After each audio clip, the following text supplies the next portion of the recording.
কাপল blocker মুক্তা ইব্রাহিম অবশেষে তার শালিরে হত্যা করলো মুক্তারের সাথে নিয়ে ইব্রাহিম। এখন কথাটা হচ্ছে এই মূল ঘটনার সম্পূর্ণ জিনিস উন্মোচন কর্ম এই ভিডিওতে আপনারা শুরু থেকে শেষ পর্যন্ত থাকবা।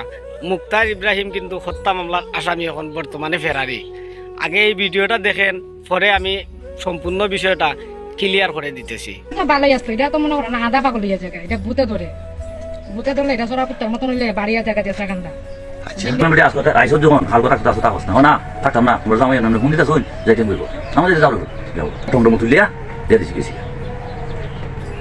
রাত্রে একটা তা ভেজল আছে শুনলো।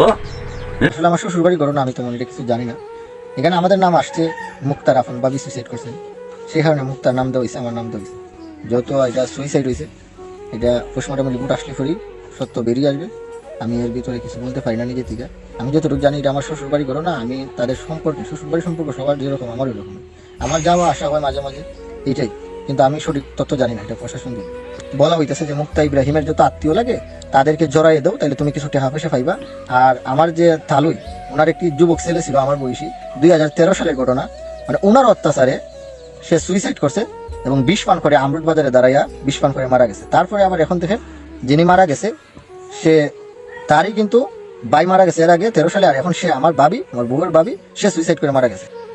হবিগঞ্জের আলোচিত কন্টেন্ট ক্রিয়েটর মুক্তা ইব্রাহিম হত্যা মামলাকে কেন্দ্র করে নতুন করে আবারও আলোচনায় এই দম্পতি, যদিও তাদের দাবি অবশেষে তারার মুখ থেকে শুনলাম মূল ঘটনাটা কিতা।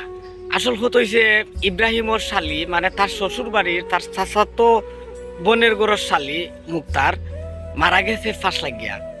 এখন কথাটা হচ্ছে ফাঁস লাগিয়া মারা গেছে সে, এর দায়ভার মুক্তা ইব্রাহিমের উপরে কেন দেওয়া হয়?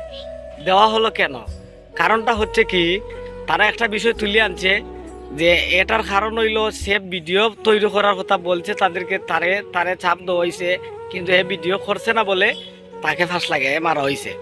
এখন কথাটা হচ্ছে এইটা পারিবারিক কিছু ঝামেলা থাকতে পারে, পারিবারিক শত্রুতা থাকতে পারে, যে কারণে একজন মানুষের হত্যা মামলার দায় দেওয়া যায় না। এটা দেওয়া মোটেও উচিত না। আর সবচেয়ে বড় কথা হয়েছে এর বিষয়টা পুরা তদন্ত করিয়া, প্রশাসনের দৃষ্টি আকর্ষণ করে বলতেছি, এই বিষয়টা পুরা তদন্ত করিয়া যদি মুক্তা ইব্রাহিম সঠিক মানে তারে হত্যা করিয়া থাকে তাহলে তাদের বিচার করুক। আর যদি না করিয়া থাকে অবশ্যই তারা একজন মানুষে অযথা হয়রানি করা এটা মোটেও কাম্য নয়।